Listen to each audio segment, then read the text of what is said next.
Hey everybody, today is April 28th, 2023. I'm Gene. And I'm Zane. And you're hanging with Uncle. How's it going, man? Good, man. Good. I've had an interesting week, man. Good.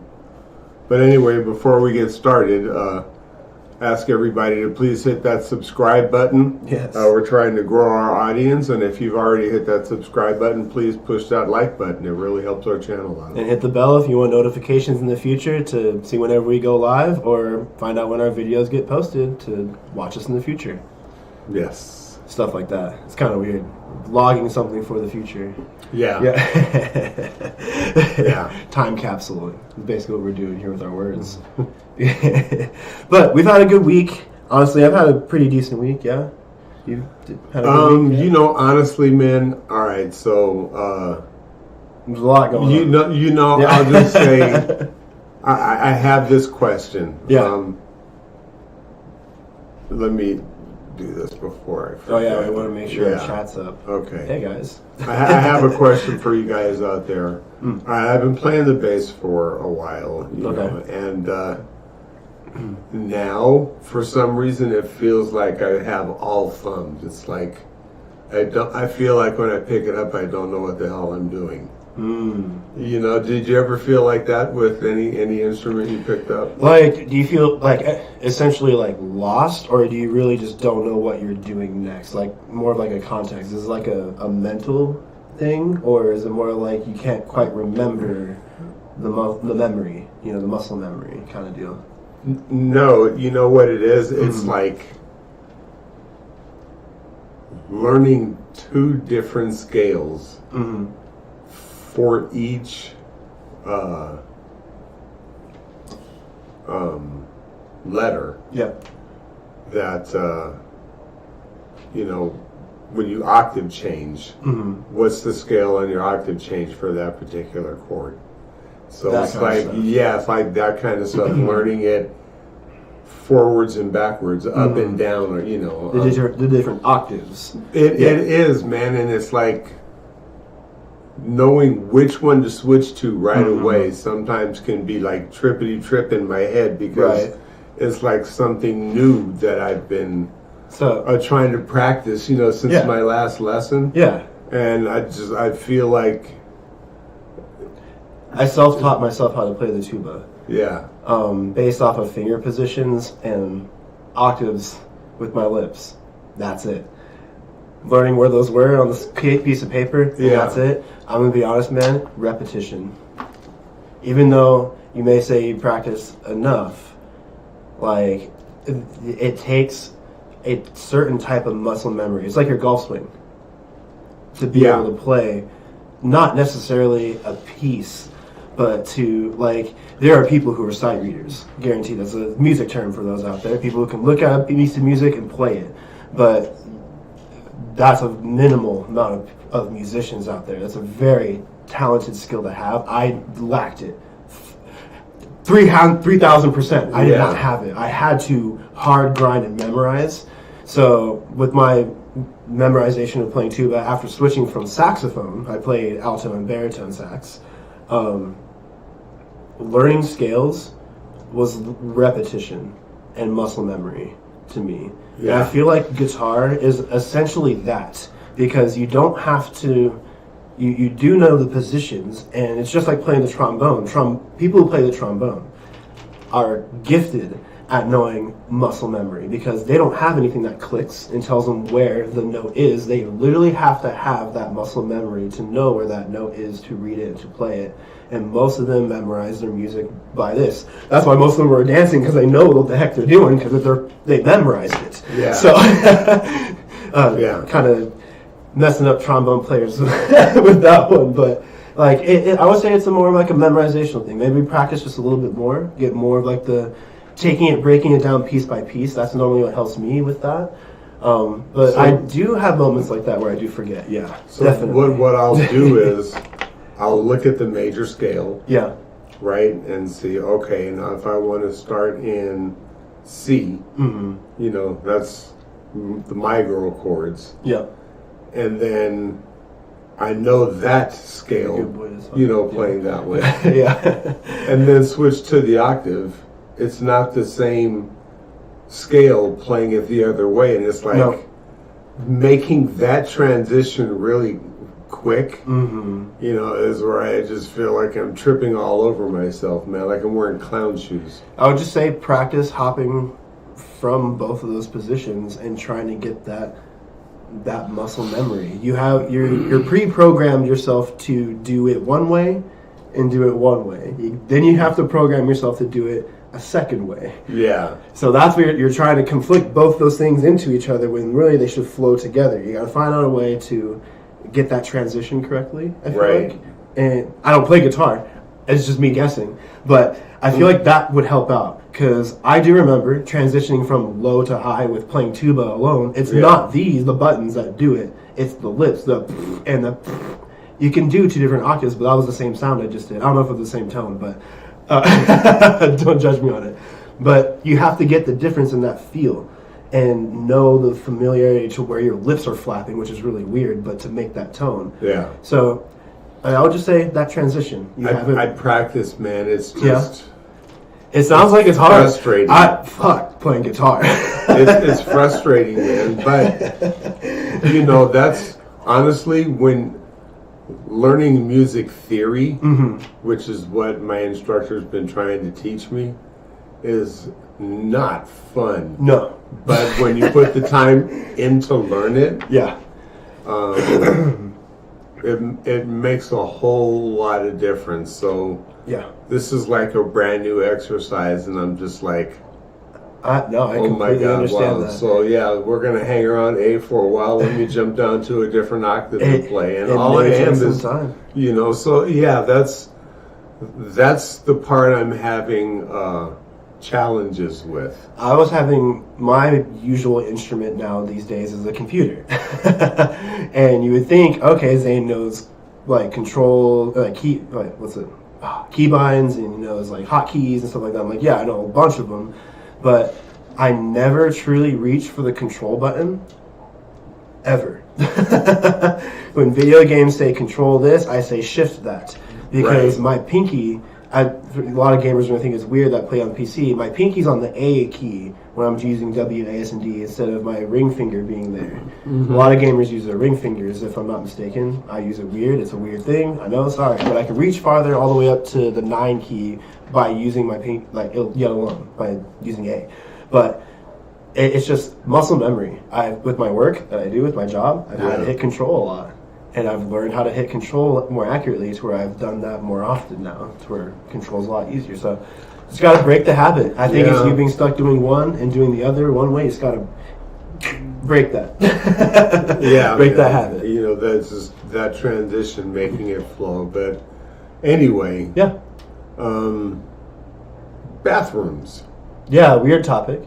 Because it's a weird thing that we're talking about.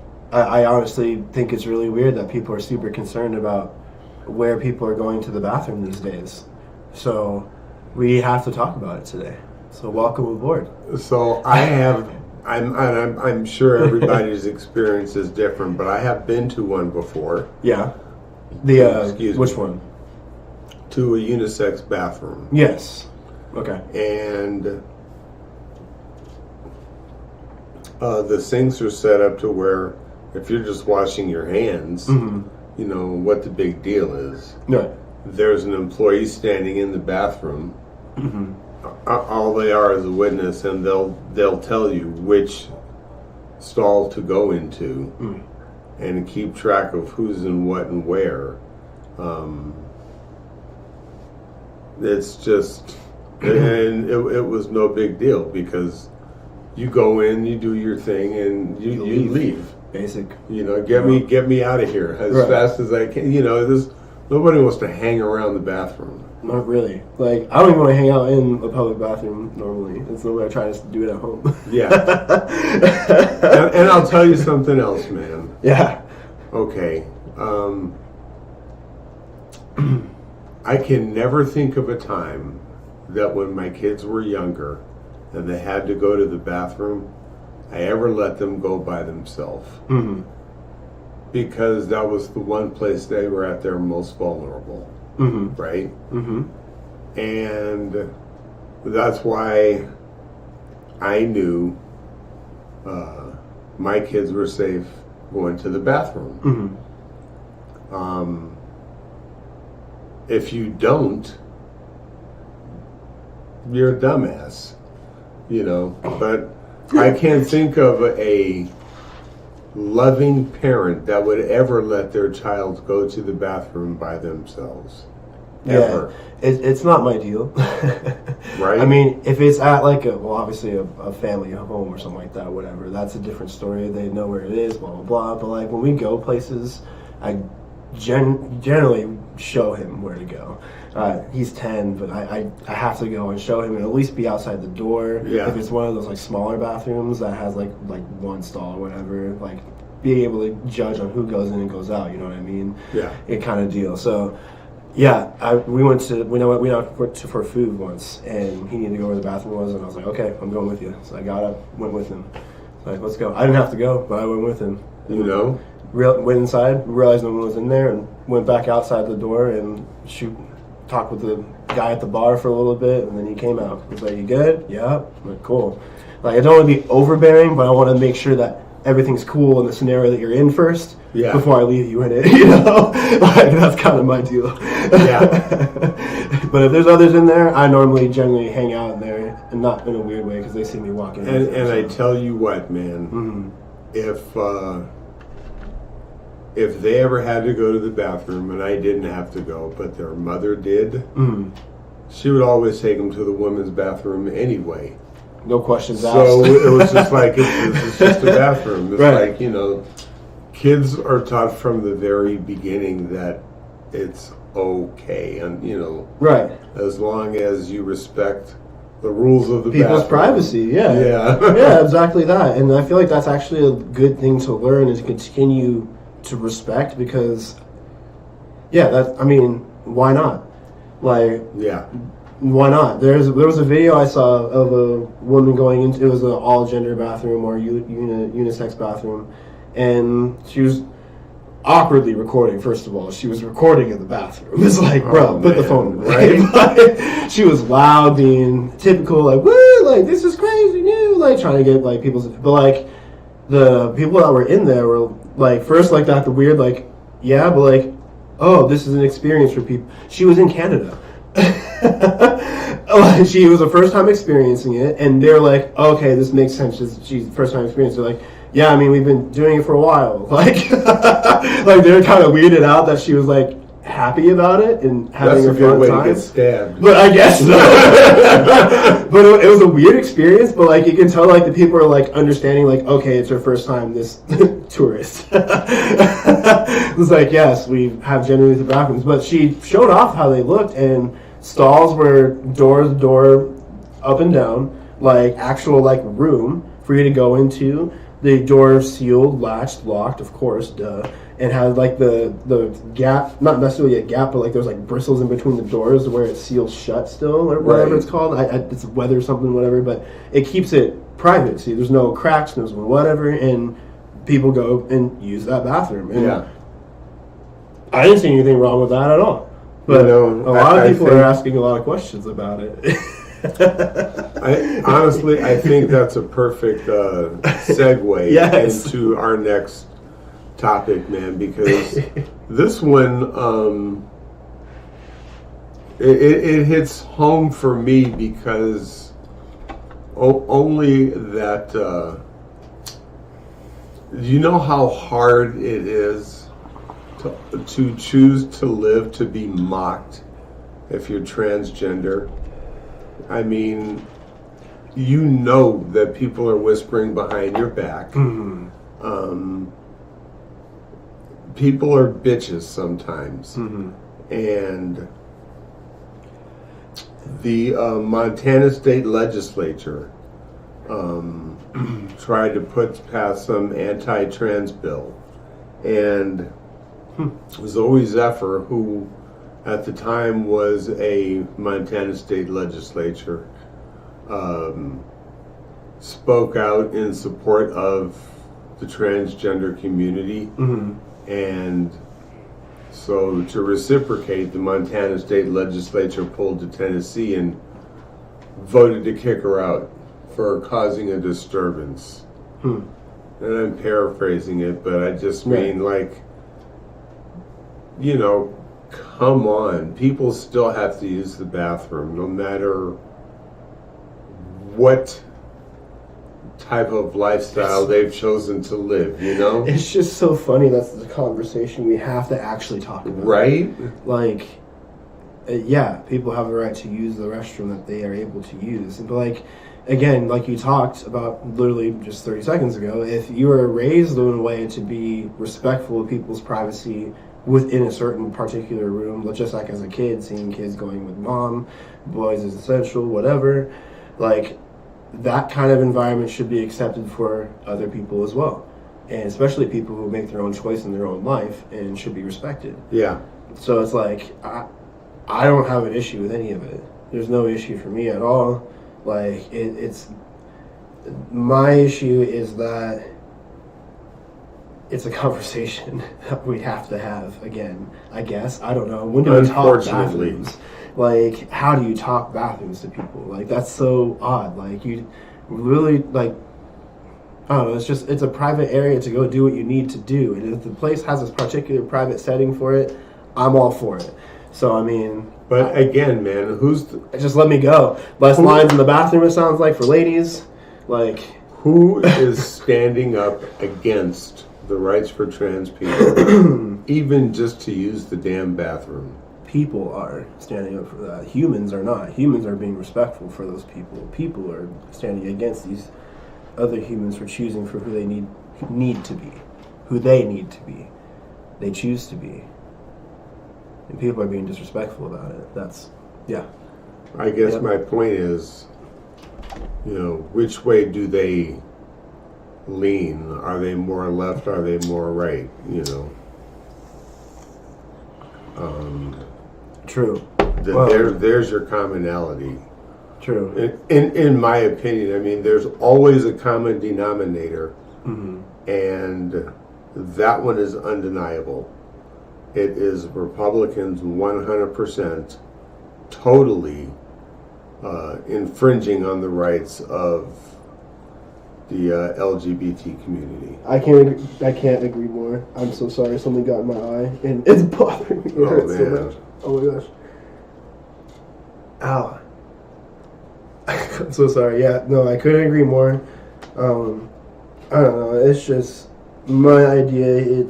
We've talked about this before. That people have that evangelic look of life, that draconian thought of life of how this is how things need to be. Blah blah blah blah blah. Whatever. Like those overbearing people, the Jesus pushers, the people who have that, like, this is how you're supposed to be mentality, when they really think we're the good people. Like, what the heck what defines that? In the Bible, like, Jesus called them the Pharisee.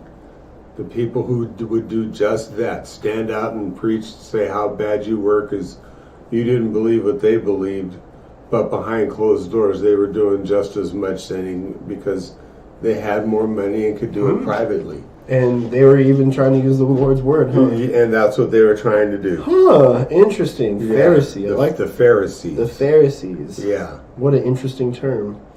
It sounds like something going on today, honestly. So pretty much the same group of people that were yelling "Free Barabbas," the same group of people that claim to love Jesus Christ so much, you know, said to set Barabbas free so they could crucify him. Jeez. So, I mean, it's just like the hypocrisy goes way back to the crucifixion of Jesus Christ, man. I mean, that's crazy. Yeah. Love your neighbor, man. That's what I know. Like, that's how I love it. That's how I look at it. Like, hey, how's it going? Neighbor. Perfect. Not defined, undefined. That's literally what that term is, neighbor. That's what it's supposed to be. Like, so, I'm tired of trying to define people and tell them who they are. Let them be what they are. I don't give a crap. Without a doubt, man. So, anyway, I think that let's talk bathrooms, man. Like it's just so weird. Bathrooms, right? I don't know. It just cracks me up that that's a topic. Like, I know. I know. But anyways. Anyway, man. Let's move on from that one. Let's talk about Mike Pence. You know what? Yes, let's do that. Go ahead. So, ex-Vice President Mike Pence testified before the grand jury for the crimes committed during the January 6th insurrection. And, Pence tried to fight it, tried to limit his testimony, but in the end, had to come clean with everything. And as he should, honestly. And so if you're looking for the significance of that, it has large ramifications. This is a big snowball that Mike Pence, no doubt, has started. We know that he ran for his life, he and his wife, along with the Secret Service agents during the insurrection. Like, I've seen that. Them calling, Secret Service agents calling to tell their wives and family goodbye for the last time. Yeah. It was that serious, man. People died that day. Police officers died that day. And other people died that day as well. It's like it can't be undermined, but it gets constantly, all the time. Yeah. All the time. So anyway, the long story short, Mike Pence would have information to justify obstruction of justice because he knew about the plan to try and overthrow the government because they wanted him to kick the certain slate of electors back to the states instead of accepting the ones like Arizona, Georgia, those places that actually the Democrat won. He was he involved in that, or what did he know about that? Because all he had to do as President of the Senate is to, when Arizona got objected to, say, all right, well, we're kicking it back to the states. But he didn't do that. And so what did he know? As far as obstruction of justice, as far as what the plan was. Honestly, he was there. Like, what do you mean? He talked to the president on the phone, I mean. Man. Anyway, all I'm saying is, I would not be surprised to have, say, probably by the summer, indictments being handed down from Jack Smith for the Tangerine Terror on the Mar-a-Lago documents that he stole, for January 6th, for all the criminal shit that he did, basically, neglecting, dereliction of duty. It looks like things are about to really speed up. Good. Finally. That's just what it looks like. Hopefully before the next election, right? I know. Hopefully, but yeah, I'm all for it getting done. I mean, what did Pence think he was going to withhold? We know. Like, that's kind of like, that's, what are you stalling for? Literally just say it. You were there. We see footage here, you here. Like, literally just tell us what happened. Tell us everything. Yeah. Like, trying to protect him under whatever this or that, the third. If they're literally a part of it, I don't think there's anything that should protect you from it at all, honestly. You need to spill the beans. Or not. So I'm glad he was, I'm not able to, but I'm glad he did. Yeah. Because there's no way. Like, how can you not be like, no, man, I wasn't there. Well, it's time for our dumbass of the week. You want to go first, or you want me to go? I don't have one, honestly. I wanted to talk ball with you for dumbass of the week if you wanted to, actually. Okay. Kind of spin it up, unless you wanted to throw out your dumbass of the week real quick, and then we can talk playoffs. Well, I think this needs to be said. Absolutely, you have the podium. My dumbass of the week is Republican Senator Ted Cruz from the state of Texas. Normally deserved. Recently, this week, tapes were revealed of him talking to Maria Bartiromo from Fox News, talking about the plan to overthrow the 2020 election. And now Jack Smith has been in touch with Cruz's attorney, I think it is, or Bartiromo's attorney, or whoever had access to these tapes. And I think has given them to Jack Smith, or I know Jack Smith has requested them. So it just impresses me how high up the food chain sitting members of Congress, House of Representatives, and Senate were involved in this plot to overthrow the government.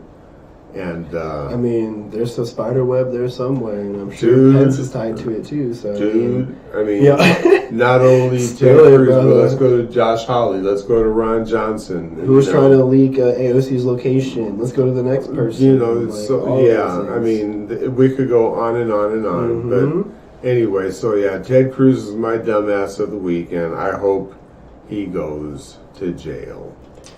You know,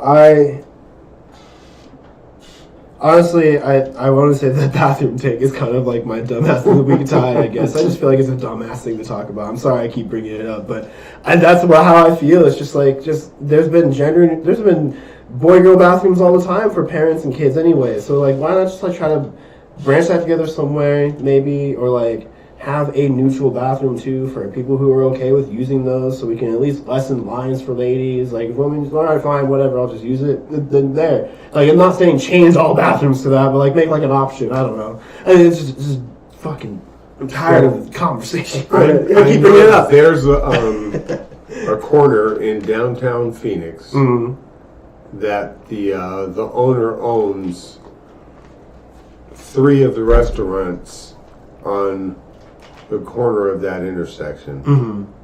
And every one of those bathrooms are just bathrooms. When you go in, if it's locked, you flick a button, and on the outside you look and see the door says occupied. If it doesn't say occupied, you know you can go in and use the bathroom. And it's just a damn bathroom. I want to throw a little curveball into this, because going to the Waste Management Open, they have a setup of urinals who are all stacked up next to each other on a line in a big area facing inward towards each other, making a little commode where you have a hand washing area and everything like that. And ladies and gentlemen all alike went in and out of that place and had no ifs, ands, or buts about it. Isn't that typically the same thing with a roof and doors? No difference at all. I just thought of that. Interesting. Yeah. Let me know what you guys think. No, I'm just kidding. Think about it, man. Outdoor concerts. Facts. Like, I'm not even playing. Like, that's a serious take, I feel like. Like, I had no issue with knowing that there was a lady in the next urinal next to me. I'm dropping one. Like, right. It's a freaking urinal. It's meant to get your stuff done and out. And you get that mentality going for everybody. Shit. Like, everyone will be going to the bathroom as fast as possible. I'm trying to break the line down for you ladies. I keep trying to say that. But, like, still, like... Right. It's for everybody, too. This is for everyone to be able to use the restroom. Like, why not have something like that? Or, again, an expansion for a place like that. I don't know. Over the topic. I keep bringing it up. Let's talk basketball if we can, if we have enough time. I think we do. Playoffs coming up. Lakers, Game 6 tonight. Yes. We're checking the score right now. Suns play Denver tomorrow. Let's go Suns. Obviously, you see what I'm wearing. This is crazy cool. Lakers are up 19-11 right now. Boom. They're what? They're up 19-11. Let's go Lakers. Because, honestly, I'm not a big fan of Memphis right now. And I think the Lakers are a better playoff team right now. Even though the Grizz did perform last game. Yeah. Not gonna lie. That was a good performance by them. But they gotta keep that energy up. But Brown's on his way. I can't disrespect LeBron like that and expect to live. So Braun has 2 games to figure that out. And there's gonna be one of them. There's a good chance. So let's see if it's tonight. And then KD and the Suns, Booker, they all play against the Nuggets. Jokic, Murray, hyped up matchup. Only a 2.5 odd difference. I think they're scouting out the game first. We discussed that earlier, yeah. This would definitely be a different path for Phoenix trying to go through Denver. Yeah, it's a different one because it's a different team. We have to understand, but we're a different team too. Not necessarily going cocky because this is actually a matchup. Not saying that the Clippers weren't a matchup, but they didn't have Kawhi, they didn't have PG. They had Russell Westbrook filling the gap. I'm not going to talk that down at all. Russell Westbrook performed. He outperformed what I would normally rank him. How we have talked about him on the show before. He did play above that level, so I would normally give gratitude and respect towards that. So yes, he played at a level that reminded me of old Westbrook, but that again isn't a winning option on a team. You got to have PG or Kawhi Leonard, but still, I don't want to go with the injury route. I want us to win the series because that would completely ixnay that take because it feels like that's the narrative the Suns have had for the past few playoffs. So, and I hope the Lakers close it out. I'm looking forward to them advancing to the next round of the playoffs, and the NBA playoffs are really interesting this year. They are. Giannis Antetokounmpo and the Milwaukee Bucks are out. Yeah. The Miami Heat beat them, even though, yes, Giannis did not play the whole series. Still, Giannis played the final game. Did they win? No. Nope. They did not. Jimmy Butler won. Right. And Grayson Allen fumbling the ball. You know what? Deserved. He's a dirty player anyways. Anyway, that's all the time we have for tonight. Sacktown won tonight. Go Kings. Anyways, All right. we out. See you guys next week. All right, I'm Gene. I'm Zane. And